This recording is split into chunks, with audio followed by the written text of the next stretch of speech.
de Tunisaki, mais quand même, même si nous sommes dans 100%, mais parce que vous savez là, papa Tshisekedi biloko alié sabiso ata soki ozobela même te mais ozobeta dukudu UDPS viva papier UDPS viva bokoli misanga muke vraiment na koganga vraiment trop te. Alors sans plus tarder, il faut napesa bino comme nyo ya tongo nakozala un peu bref nakoloba pendant ata moins 15 minutes. Lelo tokolobela nini? Tokolobela premièrement diplomatie. Bomoni Fachi akiti na niveau pardon, bomoni président Burundi akiti na niveau ya ville province de Kinshasa na RDC aye kosala ni UDPS viva. Deuxièmement, tokolobela bino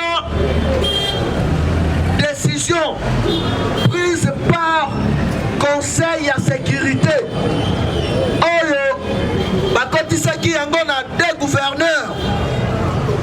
Il y a état de siège ndenge ezali wana balobi boye na niveau ya est au collaborateur ya ba ADF au Muyibi bakotia mikayo ande nazoyebisa yo tous les jeunes oyo babandaki kokolaborer na bamboro ndenge ezali wana bakomi nde bato ya service ya UDPS viva kongola alingaka nde bongo donc soki bakangi yo batie mbiki yo.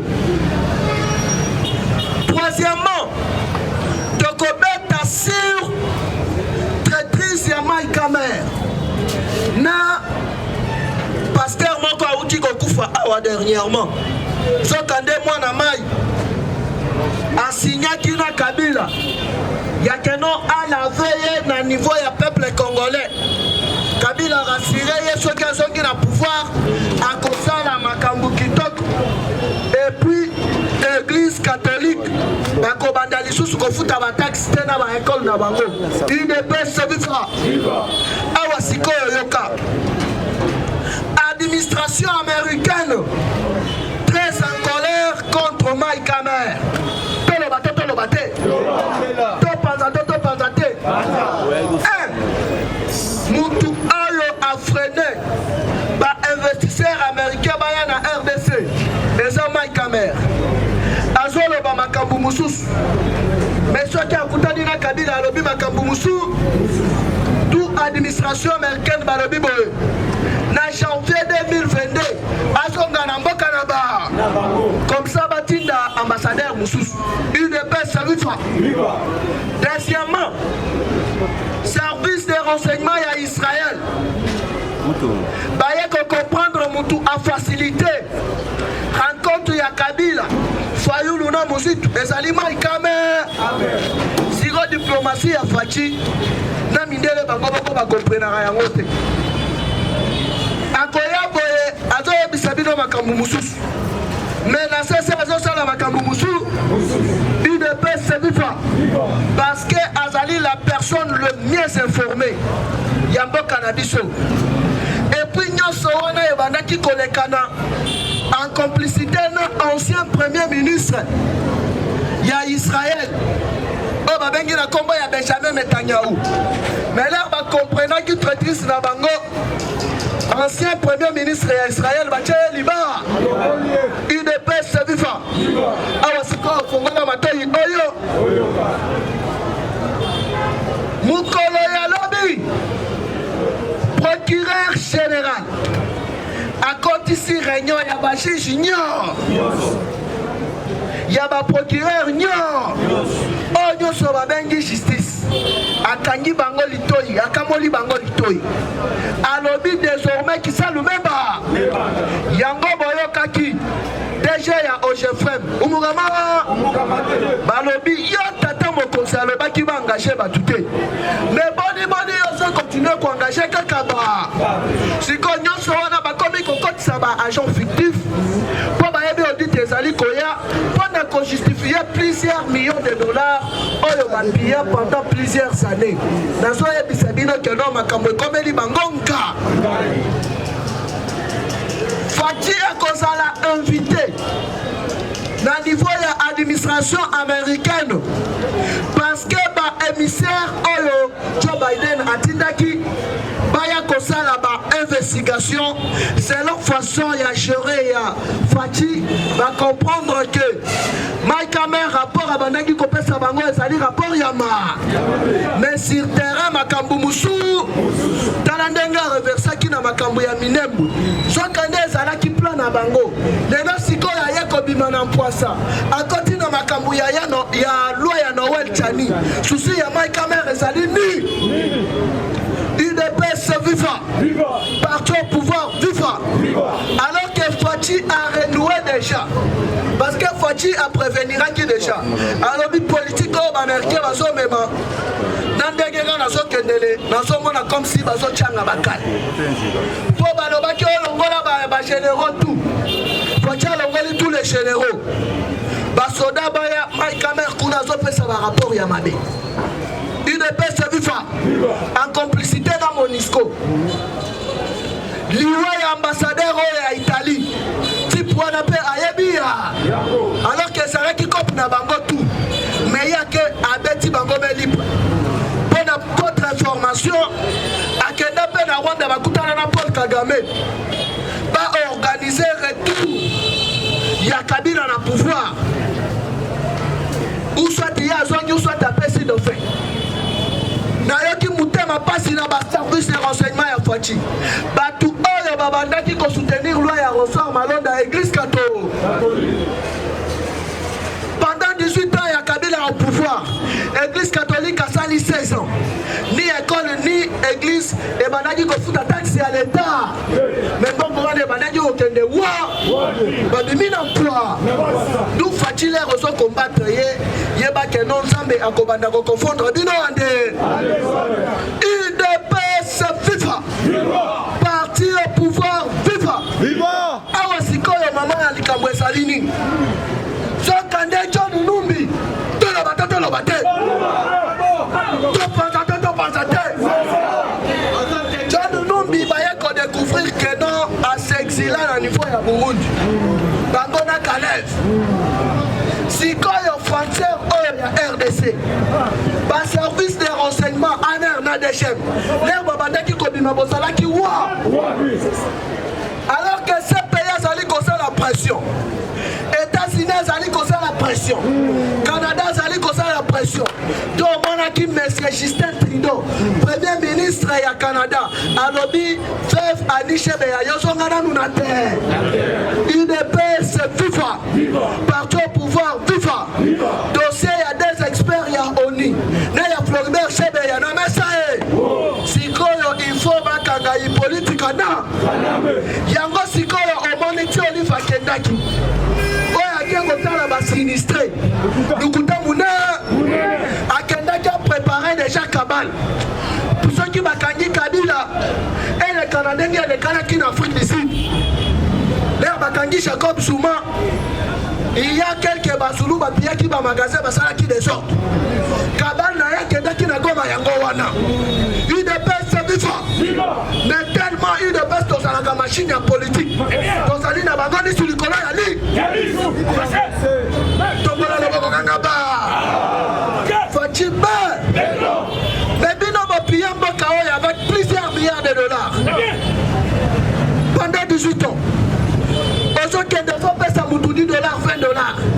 Oh, Mama Waro, Lukuta Mouna, Makamazali à Koïda. Tout va comprendre Moutobanda qui confrène. Procédure et Bakanga Kabila, et Salima et Kamero, vous allez comment. Tu as changé ma combo flatterie à Pam. Si Koyo Awa Bakamone Matoy, Banobi Yoko américain. Est-ce que Awa na États-Unis, l'Awa existera ou existera? Si qu'on a mbaka ya batu, yo na fatu mben sud. Ok, il va kota na makambu ya batu na relenge ni. Parce que ezali loi. Ezali ko discriminer mutute. Mais bazali ko férier accès à la présidence de la. Alors que Congolais à Tunabe. Basala wana. Ya ba Congolais ba komi ba Congolais na Kimukolo. Papa bande kopesa bango minere na biso ande. Awa siko yoka. Tolo bate. Dernièrement au monde ministre, il y a affaires étrangères. Balobi c'est pour la première fois. À Kintana niveau il y a Afrique. Plus précisément la RDC. Envoyé par M. Kim Jong-un. Moutou Oyo, Azalaka bête noire, il y a États-Unis da. Bomoni a parmi l'ambassadeur, il y a Mukolo Yalobi. Ambassadeur, il y a Venezuela, Nakate. Fatia changé. Tolo bate. Mindele a changé. Awa sikoni na mwe kolekana. D'abord, service de renseignement sur le plan nucléaire, sur le plan armé. Corée a commis plus puissant que les États-Unis. C'est quoi a commis puissant pour la ligne? À l'aide de accès au Bapesa qui bango na Iranium. Mais elle a ça bien. Ba géologue nord-coréen. Oyo ba qui concerne la enquête. Balobi sur 100%. Il y a Iranium, il y a RDC. Pendant 18 ans, il y a 20, il n'y a pas 80, ça dit wow. Et puis si Joe Biden qui paie les caisses. Alors, il faut dire, d'ici un mois dans les États-Unis, tolo bate. Tout n'a souka balobi boy. Oh, ça dit dans votre transition. Kabila Sikoyo a commis commettre. Ba manœuvre Nyonso en marche. Dans la ville province de Kinshasa, espion ya Kabila et Sadi Chatini Gobi. Il dépense ses bouffons. Awa Sikoyo les places pour comprendre. Que Batou Basali Kokamba parti. Et Zali na ba traite. Bango Nyonso te me traite. Zali na kati na ba. Et là, que Salema Kilobi. C'est la politique. Batouleur Basali Kobi Malancela. Yo Zali gouverneur. Ba chauffeur ba Komelio. Ba concréter pour la tracasserie. On le bakini. Batouleur Badoumi. Ba komi kofinga chef de l'E. Il dépêche ce FIFA. Carte na bango et Zaba Inisafati na niveau ya capitale. Alors que selon géopolitique, gouverneur Oyo Asalaka na capitale. Place Facha au fond. Place président au fond. Il faut Asala la famille politique et après. Il dépasse ce FIFA. Parti au pouvoir FIFA. Carte na bango Salini. Tu as demandé que tu as fait que tu as fait que tu as pris. Et ça va, il s'est fait dans le peuple Congo. Des mailles caméras et quand même, ça va. Pour ça, la stratégie, Kabila Yosolal, dans la minute, m'a dit, en sa populaire, dans le niveau de Tchang, il n'est pas ce vivant. Bon Sangana, au Bandako Parane, ma marche dans Bango. Bon, tu sais que tu l'oumé, comme ça, Kobang, est discrédité sur le plan diplomatique. Alors, c'est quoi le monde l'a changé? Il n'est pas ce vivant. Dans le pouvoir vivant. C'est quoi le monde qui sont Gaïna Dino, Bisso Nyonso, de faire comprendre, de faire voir la fatigue. N'a pas flatté Wana. Oh, bah, tu as ma association de. Oh, bah, tu as son golon Pakala. Bisso Tosalikuna. Bisso Tosaba indépendant. Nous sommes des Tshisekedistes. Il n'est pas ce vivant.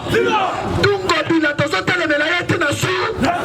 Jamais encore salir Fatime. Tout ça me dit Oyo. Kobilate. Carte Naye. Et Zalia salir Chabdele.